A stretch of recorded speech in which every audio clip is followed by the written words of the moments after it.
शेर उस वक्त ऐसा कोई का जवाब जिस तरह से भाई फिर कैसा ना हुक्म है थोड़ा टाइम के साथ शेर सा मर्जी के जिस तरह भाई जाना इसने भाई जी फैसल सा अंजम मुगल फल्ला अजीत मुगल फल्ला शेर जमान मुगल फल्ला और नाल से भाई फैसल फल्ला शेख मुगल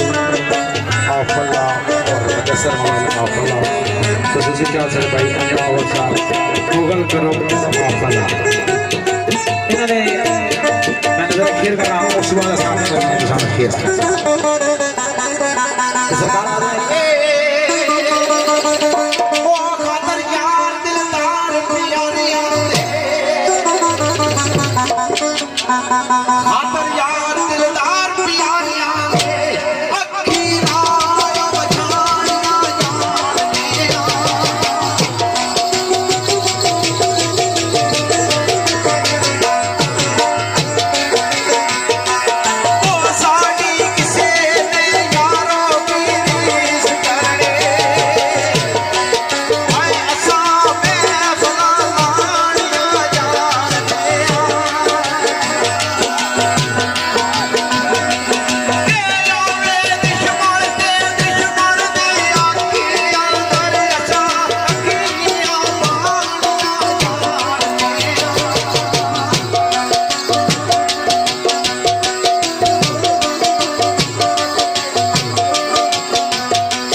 आखिरी शेरानी कड़ी समझ लगी बड़ी प्यारी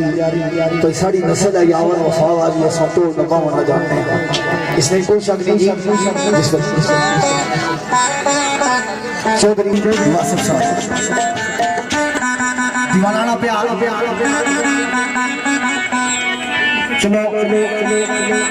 इतनी अजीज ने शेर आपकी कुड़ी करने इंसान लेकिन क्या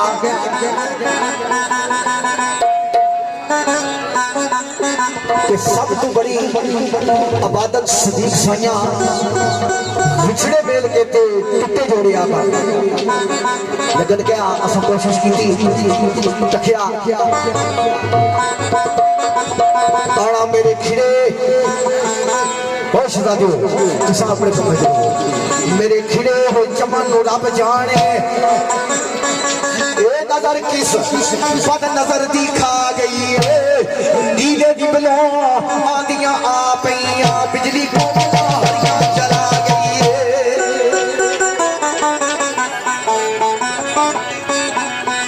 शरीफ बाजे नमाज खोलो नीले दिबलो आंधियां आ पईया बिजली को हरियां जला गई है आला अर्श मंजर तबाही दा नजर आंदा ए सड़े शजर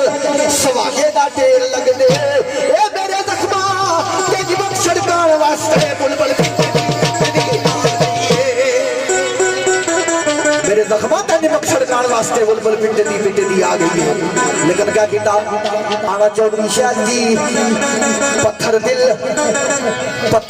दा रख के मैं उठिया तो कोशिश करा राजनामा कराई सकता है पत्थर दिल का रख के मैं उठिया एक करण लगा अमवार की आरियां एक कोयल मेरी बर्बादी नु देख के बेकस खा के जी घबरा गई है आला की रल जगे तेरे पुत्रा की रल परिंदियां सारियां ने आफरीन वालिया चमंदिया कसम कसम है तेरी जवां मरती है वो मेरे सारे हीरो आ गई है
पी